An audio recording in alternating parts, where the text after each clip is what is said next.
All right, ladies and gentlemen. So we're going to open up our lesson with a question. And what an essential question is. Are you ready? All right. What an essential question is, it's a question that doesn't have a direct answer. It's not like saying that it's, what's 2 plus 2? 4, right? Or what's 10 plus 10? 100. You ask those kind of questions, and it has a direct answer. It's almost like saying, what are the ingredients of pizza? Now, depending on who you ask, you might have a different answer, right? It's like saying, which tacos are the best tacos in the world? Oh, now here's the thing. You start talking, you start thinking, you start wondering like who it is. Everyone's gonna have a different opinion. Somebody might say Taqueria Revolucion. Somebody might say Tacos El Gordo. Somebody say like, forget that. I'm gonna go to Tijuana, go to Taqueria El Frank. Or Taconazo. Thank you. Okay, we have somebody who represents. Okay, but does that mean that everybody's wrong? No. Does that mean everybody has their own opinion? Yes. Right. That's why today's objective is this. We're going to form questions and ideas with my peers. Can we go ahead and revisit? When I brought this idea up yesterday, what's the whole point of revisiting and actually gaining questions from our peers? What does it allow us to do when we form questions together? Paul? Helps you when you're like, it helps you with your social, when you're talking and if you don't understand a question. Okay. It helps you socially. Something else? Lisa? It helps you hear each other's opinions. It helps you hear each other's opinions. Now let me ask you this, and this not just for Lisa, but for anybody in this classroom. Are you going to agree with everybody's opinions in your class? No. You're not. And you know what? In this classroom, I don't want you to. You're not going to agree with everyone's opinions. And the truth of the matter is also, you're not going to agree with some of the things I do in this class. Because some of you guys already starting off the school, you're like, oh, Mr. Garcia, I don't like that. I'm not used to that. But you know what? It's part of life. Because in 176 days, actually no, 175 days that you guys have left in 6th grade, you're going to be in middle school. You're going to have 6 different teachers, and they're all going to have different personalities. And they're all going to have different expectations, and you have to learn how to adjust to that. Does that make sense? Yes. It's just part of life. And that's going to continue on all the way up until college. That's going to continue on all the way up until the workplace. I have different personalities and dynamics I have to work with in my everyday life. Well, let's go back to the essential question. What might societies form, or why might societies form different types of governments? You guys already know of 2 different types of governments that we've talked about because it's part of a vocabulary. One government is a democracy, and which one's the other one? Oligarchy, right. Democracy is what we are thankfully living in here in the United States, where we get to choose our president. Not everybody always gets what they want. There's been elections where I choose and I vote for a president and he doesn't win. Or she, or whatever you might want to look at it. And candidates. But you know what? We live in this country and we have that opportunity. Wouldn't it suck if you had to wake up all of a sudden in the morning and they basically, what would happen if you guys felt, if it was pretty much, and not because people right now the way they feel about it, but what if it was like, oh my gosh, don't respond harshly because it's being recorded. But what if it was like, all right, from this point on, Donald Trump will be the president until the day he dies? All right, chill. Excuse me, sir. I'm talking right now about responses, right? All right, thank you. You be careful about that. But thankfully, that's not the way it is. Right? It's like, oh my gosh, what if? That's the beauty of living in a democracy. I can't wait until the day until we have our first Hispanic president in the United States. That's going to be awesome. And can that possibly happen? Yes. Right, because we've already broken history by having our first African-American president. So, and later on, it'll be our first Asian president, our first Filipino president, our first Russian president. But see, that's the nice thing about living in this country, that we can do that. So what I need you guys to do is for the next 3 minutes, I want you guys to go ahead and answer that question with your table. Okay? I want you to answer that question. Actually, you know what? We don't need that much time. Let's go ahead and do it in 2 minutes. 2 minutes. Answer the question of why might societies form different types of government. And I want you guys to write your response on your desk, please. Okay? All right. 2 minutes starting now.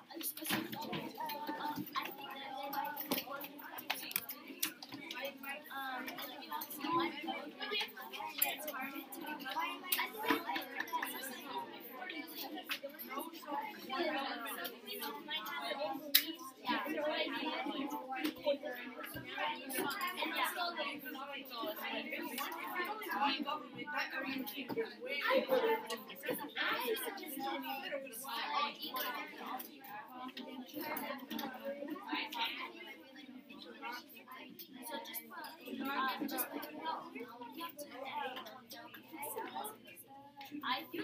guys have about a minute left.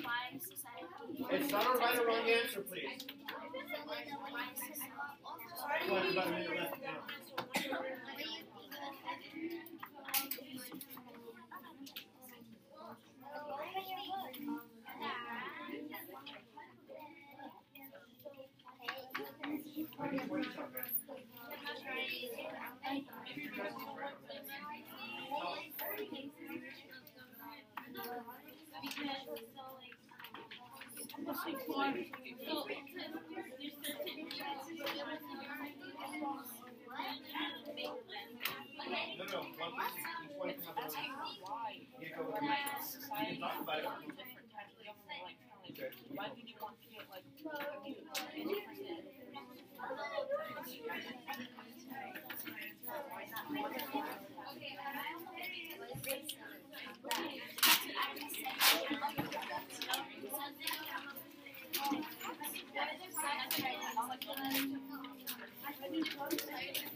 All right, let me go ahead and choose for some class dojo points of what you discussed with your table.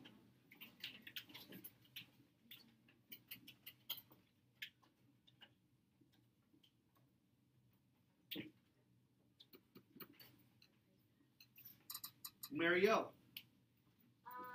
I think societies form different types of governments so that they can all compromise with each other. Okay.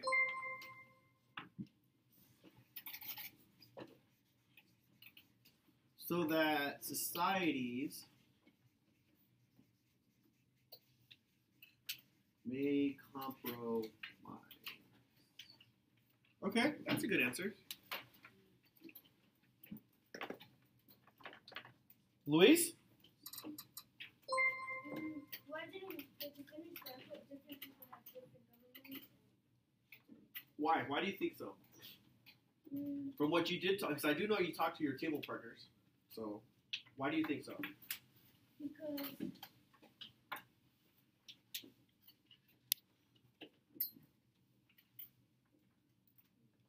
What'd you talk? Just repeat what you talked to them about. well, she said that.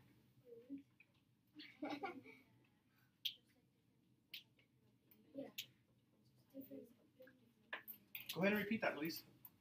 Different people have different opinions and different societies. Okay, so difference of opinions.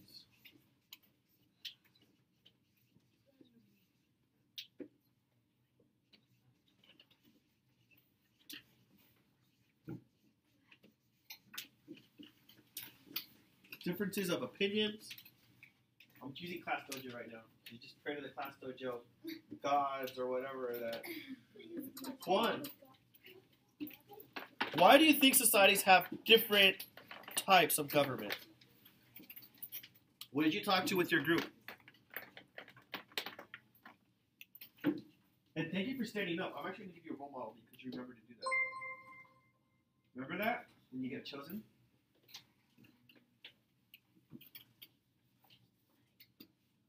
What did you talk with about your group? I already gave you points. I can't take it back.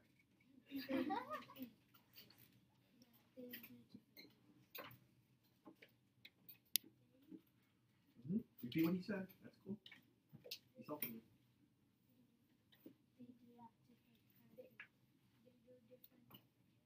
They do different things?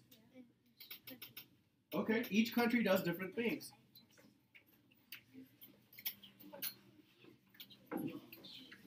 Give him a round of applause, guys. That was really good.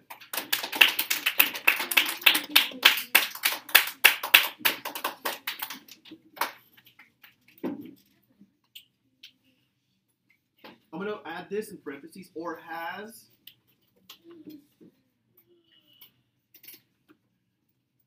different customs. That's another one. I'm using class notes, you guys. It's like the lottery, loteria, okay? So, okay, two more. Layla. What did you guys talk about?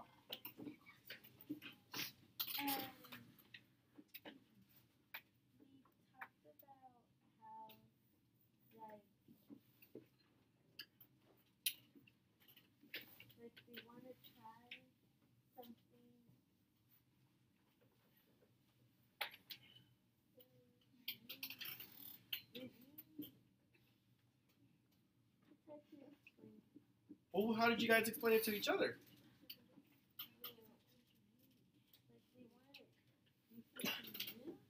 So countries want to try new things? Is that what you're trying to say? Yeah. Okay. So countries are trying new things? That works. I'm going to write countries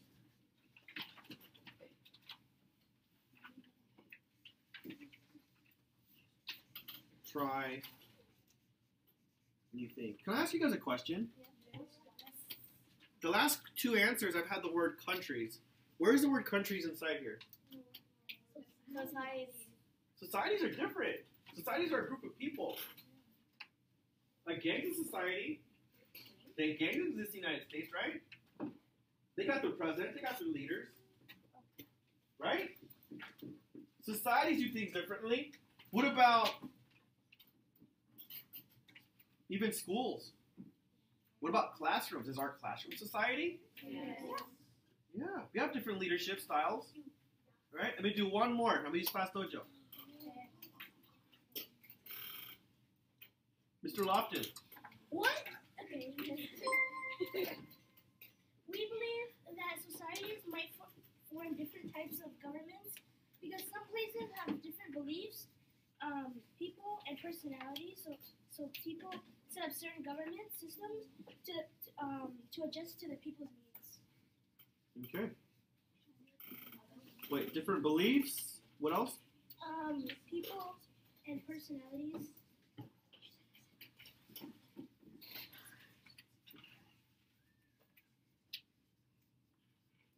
And personalities that need to be adjusted.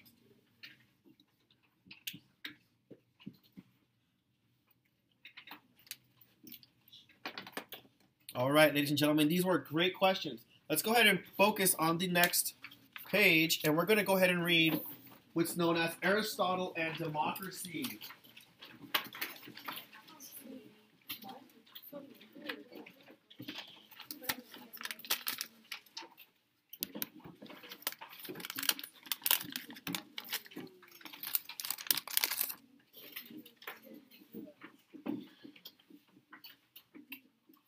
As we read this, there's a few things I need you guys to do before we get started.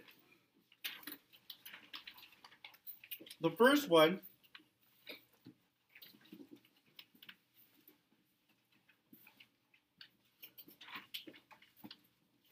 is, you guys see the number that's right up here? Number 1. Did you guys see the title? Did you guys see an author? There's a little exercise, but there's several things, Giovanni, that we like to look at. And the things is, when we look at those things, we have a specific title for them. Does anybody know what that is? It should have been something that you guys should have gone over back in 5th grade. And I can give you a hint. The graphic organizer has to do with an X. Yes, Carlos? sorry, not Carlos, Angel?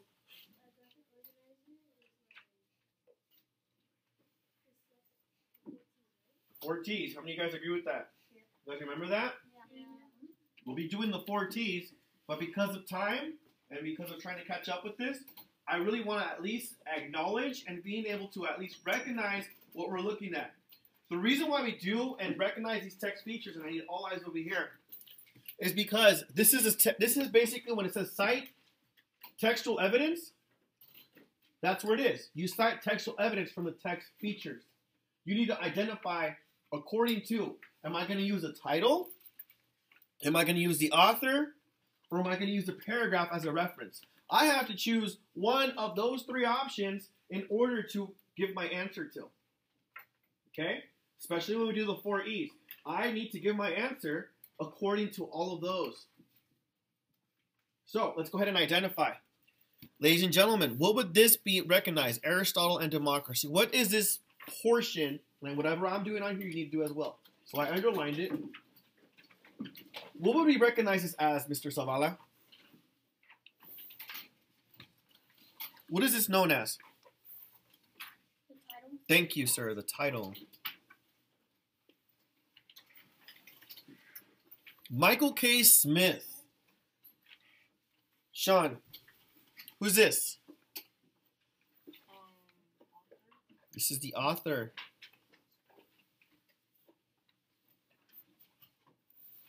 Now, this next part is going to be a little tedious. And what I mean by that, it's going to be a little annoying because you're going to basically be writing a lot.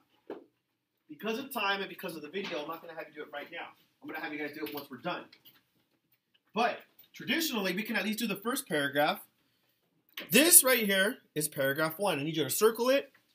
And I need you to draw this little symbol. 2 lines with the line going over it. It almost looks like a P with 2 lines inside. Because that stands, and that's a symbol for paragraph. So go ahead and write that down for me, please.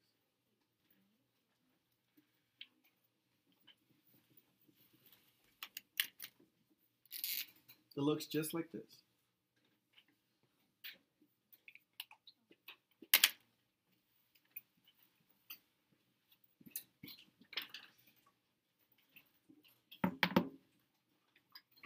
Is it supposed to look like a P because of paragraph? Mm-hmm.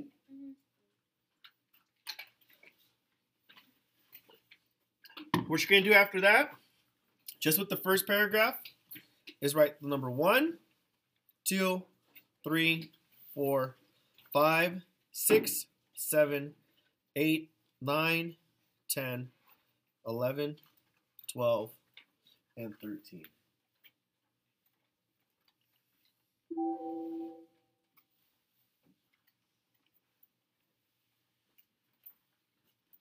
And the trick is after this, you do the same thing with this one. You circle it, paragraph.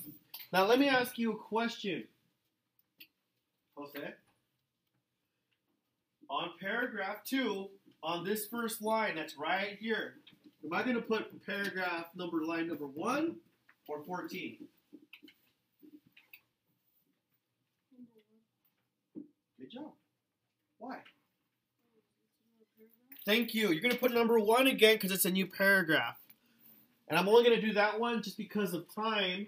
Again, traditionally, and if you want to do this later on, just to kind of catch ahead, you can number them ahead of time, okay? Because we're going to be doing this with all our writing passages. Does anyone have an idea of why we're doing this with our writing passages? Or reading passages? Yes, in the back.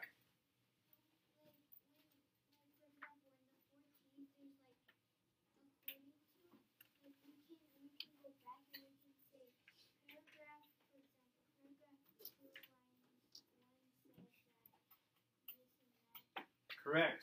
So that way, when you go back, you have to write it according to the story, Aristotle and Democracy, on paragraph 2, lines 1 through 3. It states the following, and then you quote that.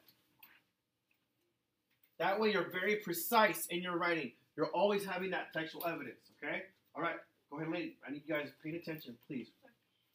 What we're going to do now is we're going to go ahead and read this. We're going to be diving into these texts for a while. Now, one key feature as we do this, I'm going to go ahead and read this out loud. I want you guys, as we're reading out loud, we're going to read, and it's called always reading with a pencil. You always read with a pencil. If you buy a book from the bookstore, read with a pencil. If you borrow a book from a library, don't read with the pencil. Read with like a highlighter or a notepad. Well, actually, you should read with the pencil. I take that back. Always read with the pencil. If it's a borrowed book, use a notepad. If it's a book you actually buy from like one of the book fairs or whatever, then write inside it. Because I love thinking of questions. Or if I'm reading a story, ooh, I wonder what the author meant. Ooh, I wonder what the author means. Ooh, I wonder what this means right here. I wonder if I can make this connection. Or wait, I remember reading this back then, and we make the connection with that. It allows opportunities for questions. If you can learn that now, you'll be very successful in college.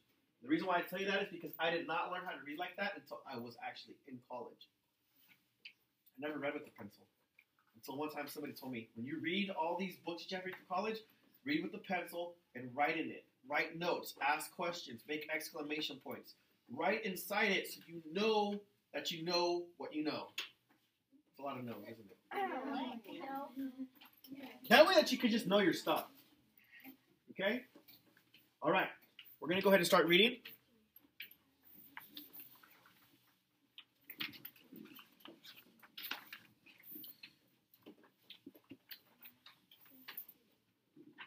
And I'm going to read from the screen. Actually, I'm going to read from right here.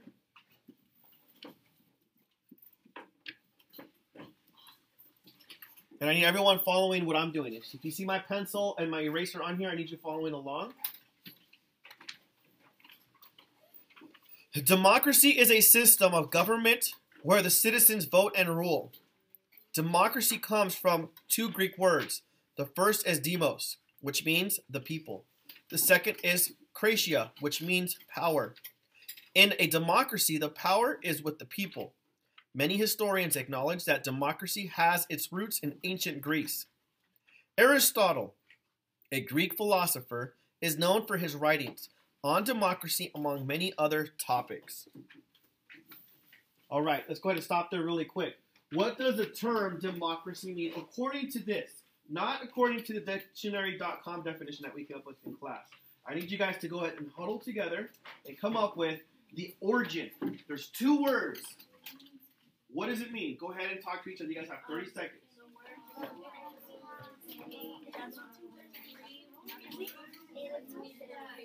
What words? How were they broken up on you?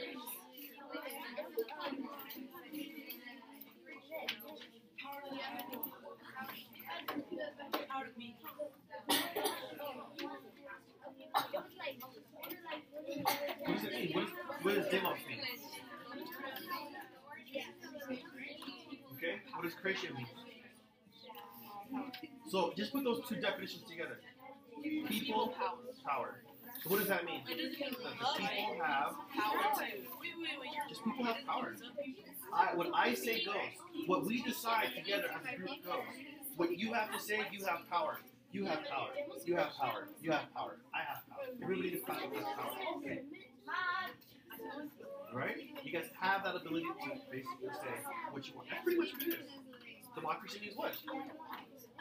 People power. People power. Yeah, have you ever heard that? Power to the people. You heard that phrase before? Right. That's more of the government structure. That goes right under it. All right, I have one group that came up with a very simple, yet, no pun intended, powerful definition. But I want to hear from what you guys said in the back. So, let me go ahead and hear from Carlos. What does democracy mean according to what we just read, right here?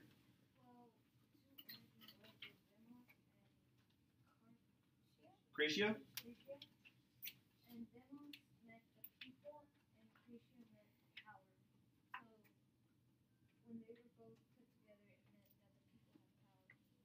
Does anybody disagree with that? Thumbs up if you guys agree with Carlos. Yeah, I totally agree that the people have power. Give him a round of applause. That was really good. Ethan, is that what you guys talked about at this table? Yes. That what, people have power? Okay, do you want to add a little bit more to that? No? Okay, that's cool. All right, let's continue on. In his book, The Politics, go ahead and follow along with your pencil.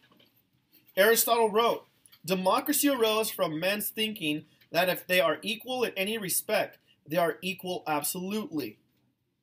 He believed that all people, not just citizens, tax-paying males, were equal and should be allowed to vote.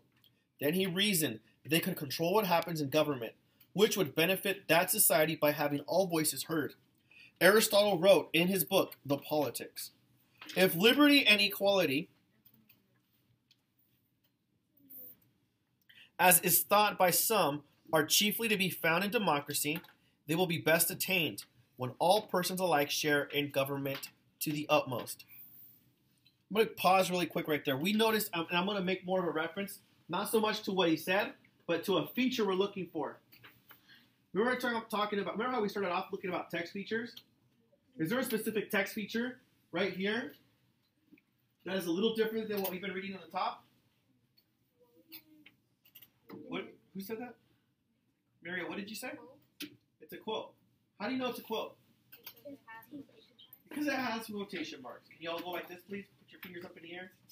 Yeah, quotation marks. Everybody say quotation marks. Quotation marks. And make sure you break your fingers with the syllabification. Quotation marks. Quotation marks. There you go. What you need to do is number the paragraph. Number this 1, 2, 3.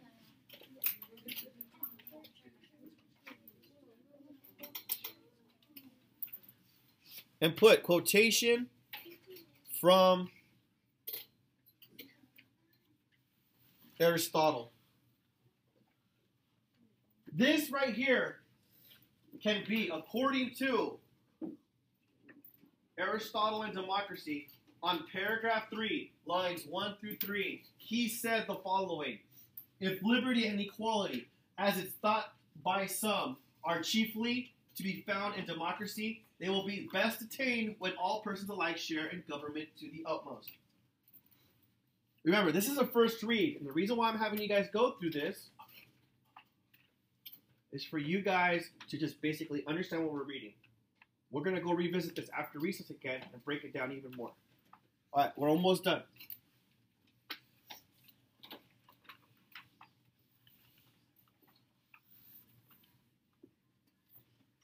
He also explained his view of a citizen, but the citizen whom we are seeking to define is a citizen in the strictest sense.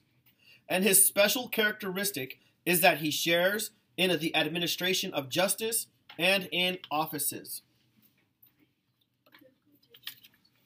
There's quotation marks there again, right? All right, let's go ahead and just make reference to that. You can even write on this side. You can even write the word quote and underline it.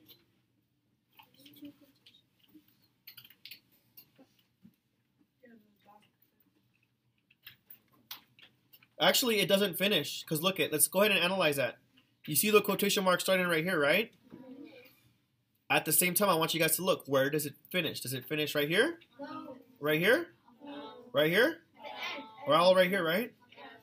So that means that this entire box right here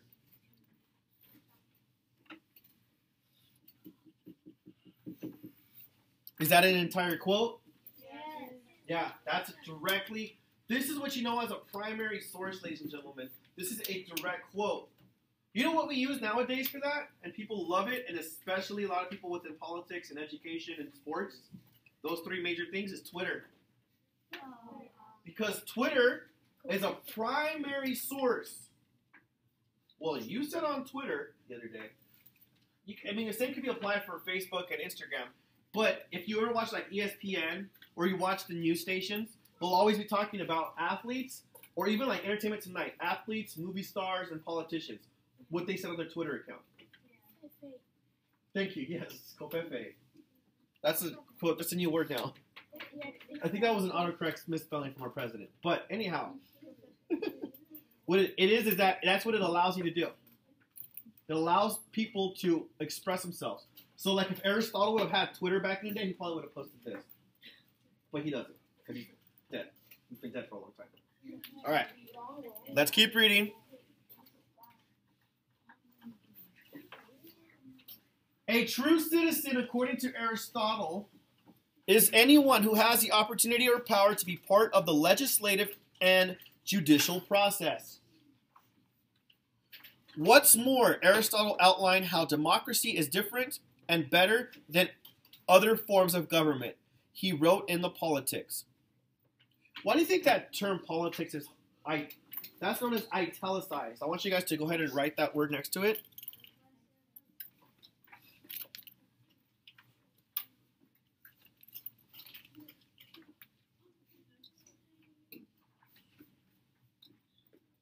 There's a specific reason why this word is italicized. And it's not because, oh, I want to make the font look really pretty. I see a lot of people do that when they turn in their papers. I'm like, why did you italicize the whole paper? Because it looks pretty. No. There's specific reasons why everything has a feature. Yes? Wasn't it because he wrote a book about it? He wrote a book. But here's the deal. It might not be a book. Traditionally, when you write a book, you do another thing as a text feature. You can put it in bold on the computer, or if you're writing it, you underline it. For the most part, when it's italicized, it has to do with the writing, but it's either like an article or like a poem, but it's usually like a magazine or newspaper article. So it's not necessarily entirely a book. We could look it up, though. It might be for this case. But traditionally, you only put italicized for poems and for news articles or magazine articles. If it's an actual book, you bold it or underline it. Guys, is that cool? Yes. And what kind of piece are we reading right now also? This is informational, right? Yeah. Remind me later on, because when we read narratives, then there's a different purpose and different exercises of how you use it. All right, we're almost done. For tyranny is a kind of monarchy. And I need you guys to pay close attention because these are vocabulary words we haven't gone over. We've talked about democracy and oligarchy. A tyranny and a monarchy are completely different. This is the kind of government you do not want to live under. After living in the United States, if you were to move to a country like this, I don't wish that upon even my worst enemy. I don't have enemies, but... For tyranny is a kind of monarchy. And let's go ahead and use this right here. Do you guys see this number 1? What does that mean? It means there's a definition. There's a definition. Let's go ahead and look on the bottom. Tyranny means what, Santiago? Cruel and oppressive rule. Oppressive rule. Cruel and oppressive rule. That means that a tyranny is one person that's ruling the country. And they say basically like this. Everyone needs to eat beans on Monday. And if you don't eat beans on Monday, I will kill you. What? That's actually That remind me about my trip to China because I have a little situation that kind of happened like that when I was over there, when I was asking some questions. All right. For a tyranny is a kind of monarchy. Do we see another? It's called the subtitle. Not subtitle, but subnote. And we go to the footnote on the bottom. Do you guys see why it's called subnote and footnote? It's a subletter. It's called subscript because the number 2 is it above the letter. But then you go to the bottom, you call it footnote because it's at the what? Yeah, and your feet are usually at the bottom of.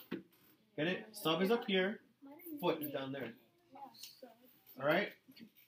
Carissa, can you tell me what the footnote is? Number 2, monarchy?